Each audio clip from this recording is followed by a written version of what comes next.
10 engines, 0 drama. These are the Japanese adventure motorcycle engines that will never fail, the ones that turn breakdown fears into bragging rights. Built in Japan, tested by the world, and trusted everywhere from city streets to the edge of civilization. Let's go. Yamaha Tenere 700. Let's kick this list off with the bike that redefined what bulletproof really means, the Yamaha Tenere 700. If reliability had a heartbeat, it'd sound exactly like the CP2 engine.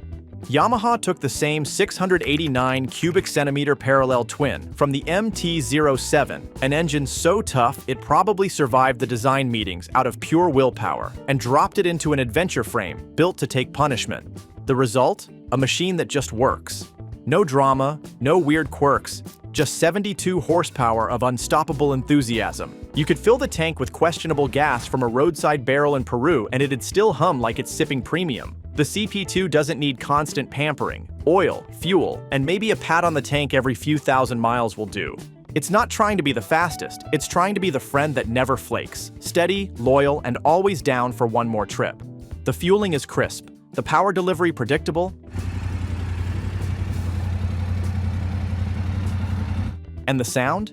Just enough to make you grin without waking the neighbors.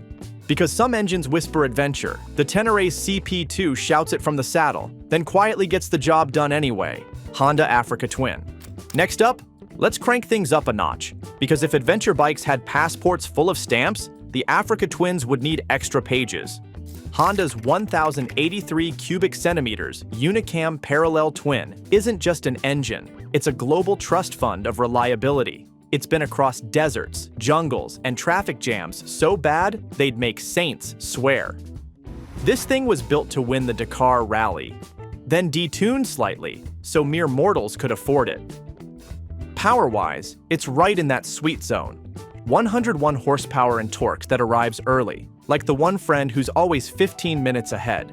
And whether you go manual or Honda's DCT Auto version, both just work. So smooth, so precise, you start wondering if the engineers sprinkled magic dust in the crankcase. Owners report 100,000-mile engines with nothing more than oil, filters, and a few love taps.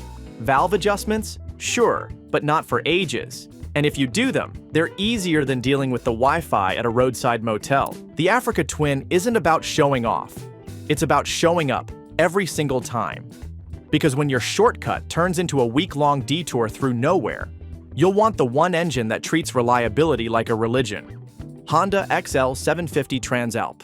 Alright, sliding into third, we've got the bike that might just be the Goldilocks of adventure travel. Not too big, not too small, and absolutely impossible to hate, the Honda Transalp.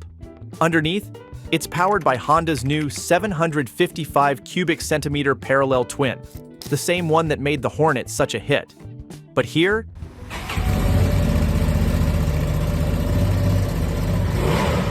it's tuned for smooth torque, long days, and zero surprises. This isn't an engine that screams, "Look at me." It hums, "Don't worry, I've got this."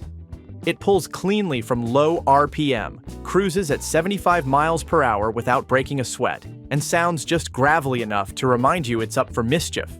What makes this engine so reliable is how deliberately simple it is. No weird tech experiments, no fragile electronics, just bulletproof engineering and that signature Honda smoothness. It's water-cooled, gear-driven, and uses a 270-degree crank that gives it that V-twin character everyone loves, without the maintenance headaches. And the best part? It's light. You can actually pick it up if you drop it, which, let's face it, you will. It's forgiving, fuel-efficient, and built for riders who'd rather explore than troubleshoot. In short, the Transalp is that dependable travel buddy who never complains, never stalls, and always carries snacks. Suzuki V-Strom 800DE. Now, let's talk about Suzuki's quiet revolution, the V-Strom 800DE. It doesn't shout for attention, it earns it, mile by mile. Suzuki retired its famous V-twin for this model and built an all-new 776 cubic centimeter parallel twin from the ground up. Risky move? Sure. But here's the plot twist. They absolutely nailed it. The motor feels smoother than a Sunday morning coffee and tougher than a box of wrenches. It's got a 270-degree crank, so it thumps like a twin-cylinder dirt bike but runs like a sewing machine. With 83 horsepower and torque that rolls in like a tide, it's built for riders who want to explore, not babysit their bike. The fueling is flawless, the cooling system efficient, and the transmission shifts like butter in February. Cold at first, then perfect forever. And reliability? Well, it's Suzuki. Their engines have the lifespan of house pets if the pet was a turtle. The 800DE's motor has already earned praise for its simplicity. No unnecessary tech, no turbo wizardry, just good old Japanese precision that doesn't quit. It's the kind of engine you forget about because it never does anything wrong.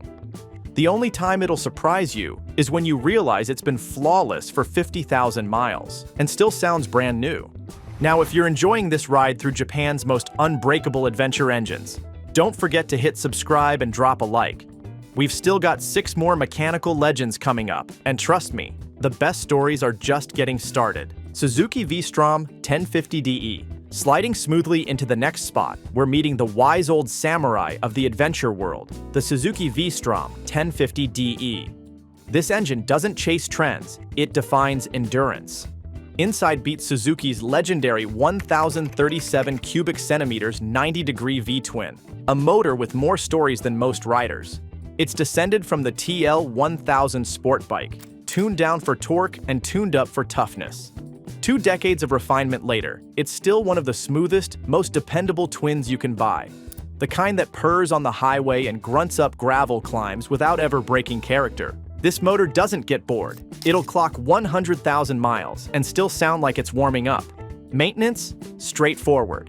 Oil changes, filters, and valve checks every ice age or so. And because Suzuki designs for real riders, not lab tests, the engine tolerates abuse, overheating, long idles, and the occasional nap in the dirt. There's a confidence that comes with this V-twin. You twist the throttle and it feels like it's saying, "Don't worry, I've done this before." No surprises, no stalling drama, just that deep, mechanical heartbeat that's kept the V-Strom family alive for generations. Simply put, it's the old warrior who's seen it all and still shows up early for battle. Kawasaki KLR 650. Now, let's talk about a legend that laughs at extinction, the Kawasaki KLR 650. This engine isn't just reliable, it's practically immortal. If civilization ever collapses, odds are the last thing still running will be a KLR. The heart of the beast is a 652 cubic centimeter single-cylinder thumper, now fuel-injected, but still as simple as a hammer. It's the same basic design that's been dragging people across continents since the Reagan era. No complicated systems, no fragile sensors, just piston, spark, and a deep desire to survive. What makes it special? It doesn't care. Bad fuel? Fine. No oil for a while? It'll grumble, but it'll live. Drop it, pick it up, kick the dirt off, and it'll start right up like nothing happened. Kawasaki engineers didn't overcomplicate it. They just made everything slightly overbuilt. The clutch feels like it was designed for tractors, and the gearbox shifts with the enthusiasm of a seasoned soldier. And yet, it's still charming. The KLR's single makes a sound somewhere between a heartbeat and a jackhammer.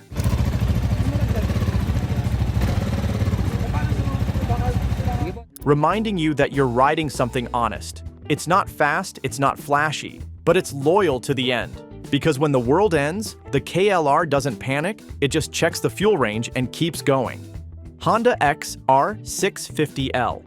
Moving on, let's meet the oldest warrior still swinging, the Honda XR650L. This bike's engine hasn't changed since the early 90s, and honestly, it doesn't need to. Because when you've already achieved perfection and simplicity, evolution becomes optional. Under that iconic red tank lives a 644 cubic centimeters air-cooled single-cylinder, 1 piston, 1 carb, 1 job. Run forever. It's the kind of engine that doesn't care about trends or technology. No radiators to crack, no fuel injectors to clog. Just good old-fashioned combustion and stubbornness. Sure, it vibrates like a washing machine full of bricks, but that's part of the charm. The XR doesn't do refinement. It does survival. Thousands of riders have taken this exact motor across deserts, mountains, and apocalypse-level terrain.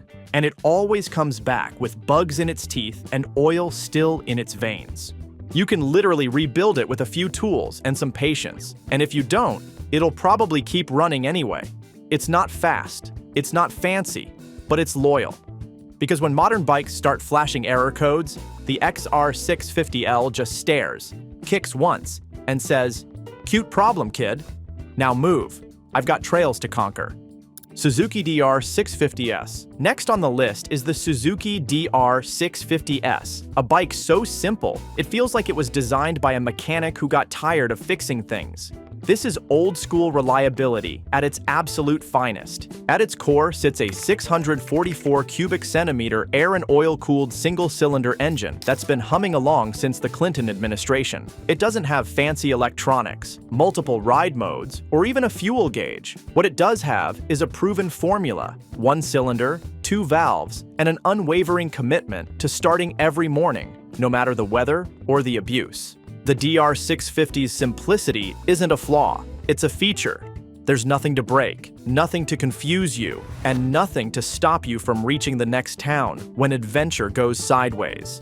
The oil cooler keeps things happy in the desert, and the motor's so understressed it barely knows it's working. Owners joke that the only mod you ever need is a map and gas money. You can crash it, rebuild it with duct tape, and it'll still idle smoother than most new bikes. In a world where adventure bikes keep getting heavier and smarter, the DR650S stays gloriously dumb, and that's exactly why it never fails. Yamaha XT250. Next, let's downshift to the unsung hero of reliability, the Yamaha XT250. It's small, it's simple, and it's the bike that just refuses to die. The 249 cubic centimeter single-cylinder engine in this thing has been around in one form or another for decades. It's air-cooled, fuel-injected, and tuned for one thing: consistency. It doesn't care about altitude, temperature, or the number of times you've dropped it in a ditch. Twist the key, hit the button, and it fires up every single time, like a golden retriever wagging its tail, ready to go again. It's not powerful, sure. Nobody's writing songs about the XT250's top speed. But here's the thing. When you're halfway through a forest trail, with your phone showing no service, and your hydration pack now mostly dust, that 20 horsepower heartbeat feels like salvation. The XT250 thrives on neglect. Forget an oil change? It forgives you. Leave it in storage for 6 months? It'll start anyway. It's lightweight, fuel-sipping, and so easy to maintain that even a beginner could strip and rebuild it with a crescent wrench and YouTube. The XT250 isn't about impressing anyone. It's about never letting you down. And that's real adventure energy. Honda NX 500. And finally, we wrap up with the fresh face in Honda's adventure lineup, the NX 500. It's new to the US for 2025, but here's the twist. Its engine is already a legend in disguise. Underneath that modern bodywork sits Honda's 471 cubic centimeters parallel twin, the same platform that powered the CB500X, Rebel 500, and CBR 500R for years. It's been proven on highways, in cities, and across continents without breaking a sweat. The secret? It's delightfully unexciting, in the best way possible.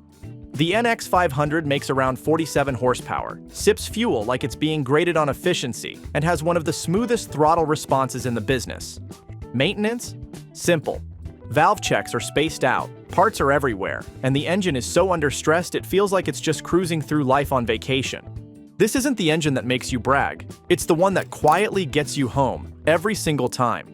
You could ride it cross-country with nothing but a backpack, a few gas stops, and the smug confidence that you'll never see a check engine light. So yeah, the NX 500 might be new to the adventure world, but reliability? That's family tradition. And in the Honda family, engines don't fail. They just keep clocking miles. Also, here's a fun fact I kind of missed in the beginning.